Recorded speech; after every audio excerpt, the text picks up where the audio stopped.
Marcus Williams adjusted his tie for the third time as he stood in front of the mirror in his corner office.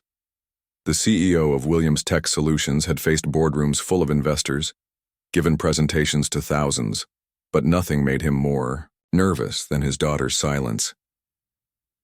8-year-old Emma had stopped speaking 2 years ago, right after her mother Sarah died in a car accident. The doctors said there was nothing physically wrong with her vocal cords. The trauma had simply locked away her voice, perhaps forever. Marcus had tried everything: therapy, specialists, even expensive treatment centers across the country. Nothing worked. Today was Emma's 9th birthday, and Marcus had planned something special. He had rented the entire top floor of the Grand Plaza Hotel for her party. The room was decorated with unicorns and rainbows, Emma's favorite things. There would be a magician, a bounce house, and enough cake to feed 50 people. The guest list included Emma's classmates, teachers, and several family friends. Marcus walked down the hall to Emma's room in their penthouse apartment. She was sitting by the window, drawing in her sketchbook as usual. Her long brown hair fell over her face as she concentrated on her artwork. When she saw him, she looked up and smiled, the same gentle smile that reminded him so much of Sarah. "Ready for your big day, princess?" Marcus asked, sitting beside her on the window seat. Emma nodded enthusiastically and showed him her drawing. It was a picture of the two of them holding hands under a bright sun. In the corner, she had drawn a small figure with angel wings, her mother, always watching over them. Marcus had learned to read Emma's expressions and gestures over the past 2 years. They had developed their own way of communicating, though he often wished he could hear her laugh again or listen to her tell him about her day at school. Her teachers said she was brilliant, always getting perfect grades, but she remained completely silent in class. The limousine arrived at exactly 2 o'clock. Emma wore her favorite purple dress with sparkly shoes that clicked when she walked. As they rode to the hotel, Marcus watched his daughter stare out the window at the city passing, but he wondered what she was thinking. What dreams filled her quiet world? When they arrived at the Grand Plaza, Marcus was pleased to see that everything looked perfect. The party planner had outdone herself. Balloons floated everywhere, and a beautiful, unicorn-themed cake sat in the center of the room. But as the guests began arriving, Marcus noticed something that made his heart sink. Most of Emma's classmates came with their parents, chattering excitedly about the party. But when they saw Emma, they didn't know how to talk to her. Some tried saying hello, but when she only waved back silently, they quickly moved away to play with other children who could respond with words. Marcus watched from across the room, as Emma stood alone by the gift table, her small hands folded in front of her. The magician was performing tricks that made all the other children laugh and cheer, but Emma just watched quietly. Even when the man pulled a stuffed rabbit from his hat and handed it to her, she could only smile and nod her thanks. The party continued, but Marcus could see that Emma was feeling left out. The other children formed groups, talking and giggling, while his daughter remained on the outside looking in. It broke his heart to see her trying so hard to be part of the fun but unable to bridge the gap that her silence had created. As the afternoon wore on, Marcus made a decision that would change everything. He had been taking American Sign Language classes for 6 months, hoping to find another way to communicate with Emma. He wasn't fluent yet, but he knew enough to have simple conversations. More importantly, he had been secretly teaching Emma sign language too, and she had picked it up incredibly fast. The time had come to show everyone that his daughter wasn't broken or strange. She was just speaking a different language. Marcus walked to the center of the room and gently tapped his wine glass with a spoon. The room gradually fell silent as all eyes turned to him. "Thank you all for coming to celebrate Emma's birthday," he began, his voice carrying across the elegant party room. "Before we sing happy birthday, I'd like to share something special with you all." Marcus looked around the room at the faces of parents, children, and teachers who had gathered to celebrate Emma's birthday. His heart was pounding, but he knew this moment was important for his daughter's future. She needed to see that her father wasn't ashamed of her silence, but proud of who she was becoming. "Many of you know that Emma doesn't speak with her voice," Marcus continued, his hands slightly trembling. "But what you might not know is that she has been learning a beautiful language, American Sign Language. And today, I want to show you just how amazing my daughter really is." He turned to Emma, who was standing near the cake table looking surprised. Marcus had kept this part of the party a secret from her too. He walked over and gently took her hand, leading her to the center of the room where everyone could see them clearly. "Emma," Marcus said out loud while simultaneously signing the words with his hands, "would you like to tell everyone what you wished for when you blew out your candles last year?" The room fell completely silent. Parents stopped their conversations. Children paused their games, and even the hotel staff members who were serving drinks stopped to watch. Emma looked up at her father with wide eyes, clearly surprised that he was signing to her in front of everyone. For a moment she hesitated. Emma had never used sign language in public before. It had been their private way of communicating at home, during their quiet evenings together. But seeing the encouraging smile on her father's face and the genuine interest in the eyes of everyone watching, she slowly lifted her hands. Her fingers moved gracefully through the air as she signed her response.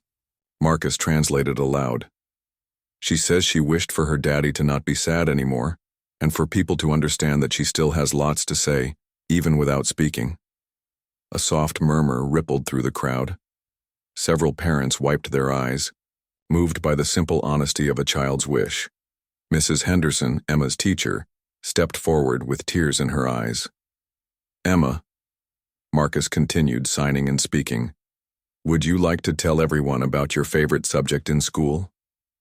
Emma's face lit up as her hands began moving more confidently. She signed enthusiastically about her love for art class, describing how she painted pictures of butterflies and flowers.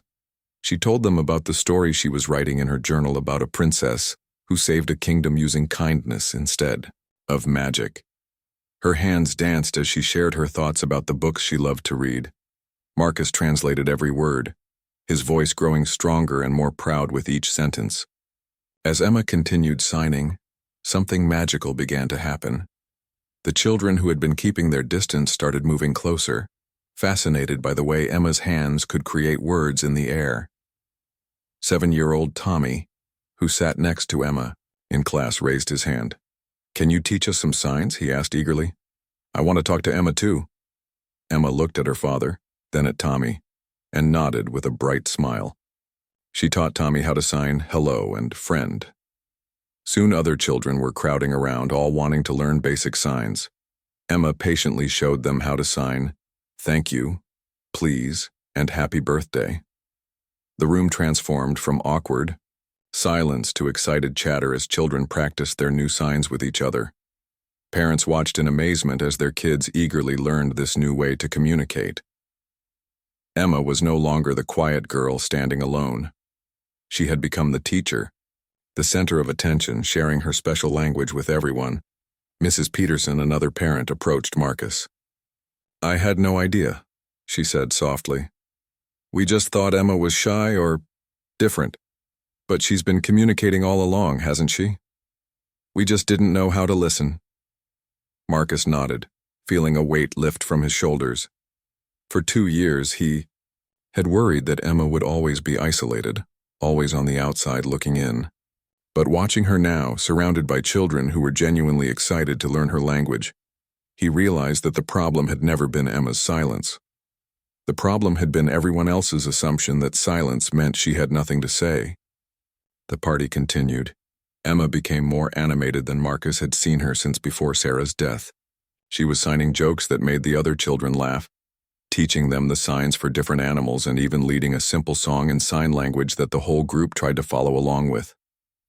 The transformation was remarkable, but Marcus knew this was just the beginning of something even more meaningful that was about to unfold. The party had taken on a life of its own. Children who had never paid attention to Emma before were now competing to see who could learn the most signs. The magician, seeing the children's interest, even incorporated some basic sign language into his act, making Emma giggle silently as he signed abracadabra before pulling flowers from his sleeve. But Marcus noticed something else happening that filled his heart with even more joy. Emma was beginning to show signs of the confident, outgoing personality she had possessed before her mother's death. She was correcting the children's hand positions with gentle patience, applauding their efforts, and even playfully teasing some of the kids when they mixed up signs. Dr. Patricia Yamamoto, the school principal who had quietly attended the party, approached Marcus during a quiet moment. She was a kind woman in her 50s who had always shown special concern for Emma's progress. "Marcus, this is incredible," she said, watching Emma teach a group of children the alphabet in sign language. "I've never seen her so engaged with her classmates. Have you considered that Emma might not just be learning sign language for communication, but that she might have a real gift for teaching it?" Marcus looked at his daughter, who was patiently helping 5-year-old Lucy form the letter M with her small hands. Emma's face glowed with pride every time one of the children successfully completed a sign. It was true. She had a natural ability to break down complex hand movements into simple steps that even the youngest children could follow. "You know," Dr. Yamamoto continued, "we've been looking for ways to make our school more inclusive. What if Emma could help us start a sign language program? Not just for her, but for any student who wants to learn. It could be something that makes our school special." The idea excited Marcus more than any business deal he had ever closed. But before he could respond, he noticed a commotion near the entrance of the party room. A woman in her 70s had arrived, moving slowly with a walker. She was signing rapidly to a young man beside her who was interpreting her words. "Excuse me," the young man said, approaching Marcus. "This is my grandmother, Rose Chen. She's deaf and has been using sign language her entire life. She heard about what was happening here from one of the hotel staff members who knows her. She asked if she could meet your daughter." Marcus looked at the elderly woman whose eyes were bright with curiosity and kindness. She was signing something to her grandson, who translated. "She says she's impressed by what she's seen so far and she'd like to properly introduce herself to Emma in sign language if that's okay." Marcus felt his throat tighten with emotion. For 2 years, he and Emma had been learning sign language from books and online videos, but they had never met another person who used it as their primary form of communication. Emma was about to meet someone who would understand her world completely. He walked over to Emma, who was still surrounded by her new student friends, and gently touched her shoulder. When she looked up, he signed and spoke. "Emma, there's someone special here who wants to meet you. She's been using sign language her whole life." Emma's eyes widened with curiosity and excitement. Marcus led her over to Rose Chen, who immediately smiled warmly and began signing. Her hands moved with a fluid grace that came from decades of practice, but she signed slowly so Emma could follow along. Through her grandson, Rose said, "She's telling Emma that she's beautiful and that her signing is very good for someone so young. She wants to know if Emma would like to learn some special signs that most people don't know." Emma nodded eagerly, and Rose began teaching her signs that weren't in any of their books. She showed Emma how to sign complex emotions like frustrated and determined, and even taught her some playful signs used in the deaf community that were like inside jokes. But then Rose signed something that made Emma's eyes fill with tears. Her grandson hesitated before translating. "She says she can see that Emma has experienced deep sadness, but that sadness has made her wise and kind. She says Emma's silence isn't something that needs to be fixed. It's a different way of experiencing the world, and the world is better because Emma is in it." Emma looked up at her father, then back at Rose, and signed something that made the elderly woman nod approvingly. Marcus didn't need a translation. He could see the gratitude and recognition in both their faces. Emma had found someone who truly understood her experience. The other children had gathered around to watch this masterclass in sign language, and Rose began teaching them more advanced concepts. She showed them how to sign their emotions, how to describe the weather, and even how to sign simple jokes. The laughter in the room, both heard and seen in the joy on everyone's faces, was infectious. As the afternoon continued, Marcus realized that this party had become something far more significant than a birthday celebration. It had become a bridge between two worlds, and his daughter was standing confidently in the center of that bridge, no longer isolated by her silence but empowered by her unique way of communicating. As the afternoon sun streamed through the tall windows of the party room, something unexpected began to happen. Word about Emma's birthday party had somehow spread beyond the invited guests. Hotel staff members started quietly gathering near the doorway, curious about the unusual celebration happening inside. Maria Santos, a housekeeper who had worked at the Grand Plaza for 15 years, peeked into the room and saw children moving their hands in graceful patterns. Her own son, Diego, was deaf, and she recognized sign language immediately. Tears filled her eyes as she watched this room full of hearing children eagerly learning the language her son used every day. Unable to contain her excitement, Maria approached Marcus during a quiet moment. In her accented English, she explained about Diego, who was 12 years old and attended a special school across town. "Senor Williams," she said, her voice trembling with emotion. "My Diego, he always feels so alone. The other children in our neighborhood, they don't know how to talk to him. Could I maybe bring him here? He's working in the hotel restaurant today, helping in the kitchen. He would be so happy to meet your Emma." Marcus looked at Emma, who was deep in conversation with Rose Chen, their hands moving in perfect harmony. He realized that this party was becoming something much bigger than he had ever imagined. It wasn't just about Emma anymore. It was about building connections between people who had been separated by misunderstanding. "Of course," Marcus said warmly. "Please bring Diego. I think Emma would love to meet another young person who signs." Within minutes, Maria returned with Diego, a shy boy with dark hair and intelligent eyes. When he saw the room full of children signing, his face lit up with amazement. Emma noticed him immediately and walked over, signing a greeting that made Diego's eyes grow wide with surprise and delight. The two children began an animated conversation in sign language that left all the adults watching in wonder. They talked about school, about their favorite games, about the books they loved to read. Diego taught Emma some Spanish signs, while Emma showed him some of the creative gestures she had invented to communicate with her father before they learned proper ASL.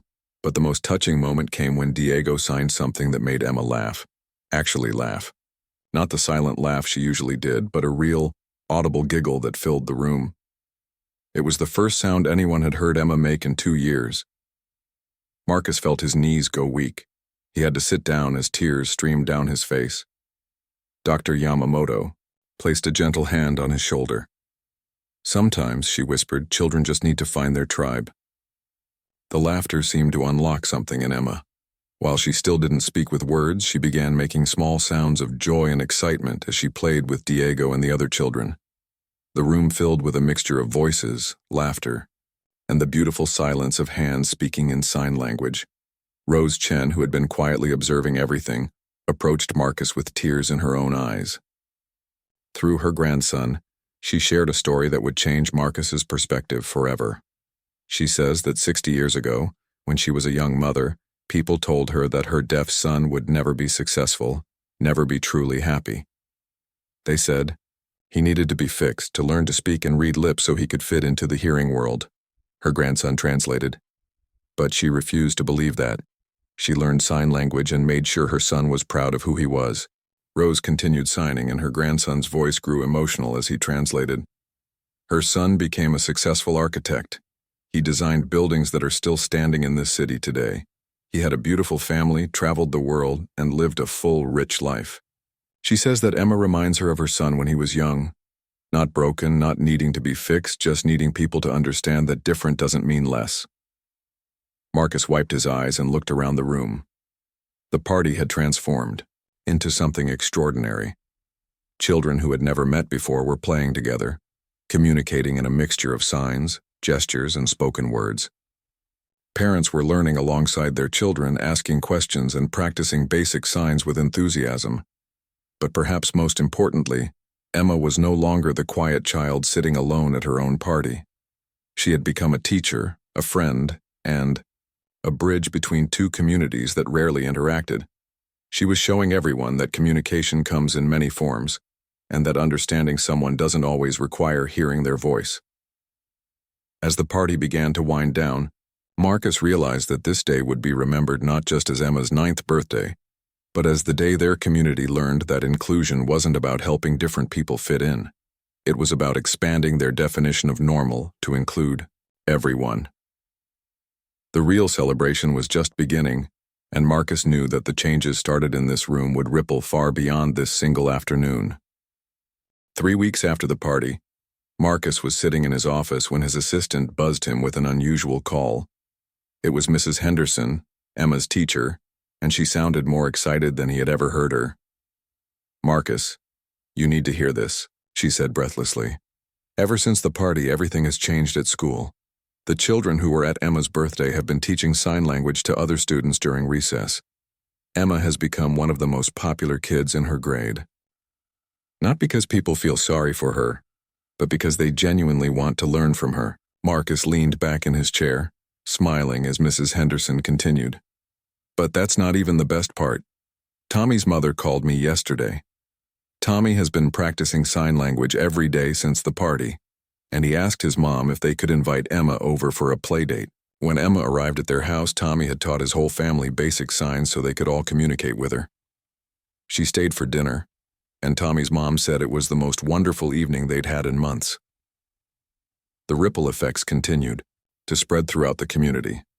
Dr. Yamamoto had taken Rose Chen's suggestion seriously and was working with the school board to implement a sign language program. She wanted Emma to be one of the student ambassadors for the program, helping to teach other children and showing them that learning ASL could be fun and meaningful. Marcus had also been contacted by several parents whose children attended the party. They wanted to organize regular playgroups where their kids could continue learning sign language while building friendships with Emma and Diego. Maria Santos had become an unofficial coordinator, her eyes bright with joy as she watched her son finally find a group of friends who could communicate with him easily. But the most significant change was in Emma herself. The quiet, withdrawn child who had struggled to connect with her peers was blossoming into a confident, engaged young girl. She had started a journal where she wrote about her daily experiences, and Marcus was amazed by her insights and creativity. She wrote about feeling like a translator between different worlds, helping people understand each other in new ways. One evening, as Marcus was tucking Emma into bed, she handed him a letter she had written. Her handwriting was careful and neat, each word chosen with the precision of someone who valued communication deeply. "Dear Daddy," the letter read, "I know you have been worried about me not talking with my voice. I want you to know that I am not sad about being different. At my party, I learned that being different can be a gift. I can help other kids learn a new language. I can be friends with people like Diego who use their hands to talk. I can make people understand that there are many ways to share what's in your heart. I think Mommy would be proud of how we learn to talk to each other in a new way. I love you very much. Your daughter, Emma." Marcus held the letter with trembling hands, reading it several times through tears of pride and joy. This was not the bitter, withdrawn child he had worried about for 2 years. This was a wise, confident young girl who had found her place in the world. The following weekend, Marcus received a call that would change their lives even more dramatically. It was from a local television station that had heard about Emma's birthday party through social media posts shared by the parents who attended. They wanted to do a feature story about how one child's birthday party had brought together the deaf and hearing communities in their city. At first, Marcus hesitated. He didn't want Emma to become a spectacle or to feel pressure to represent all non-speaking children. But when he discussed it with Emma, she surprised him with her enthusiasm.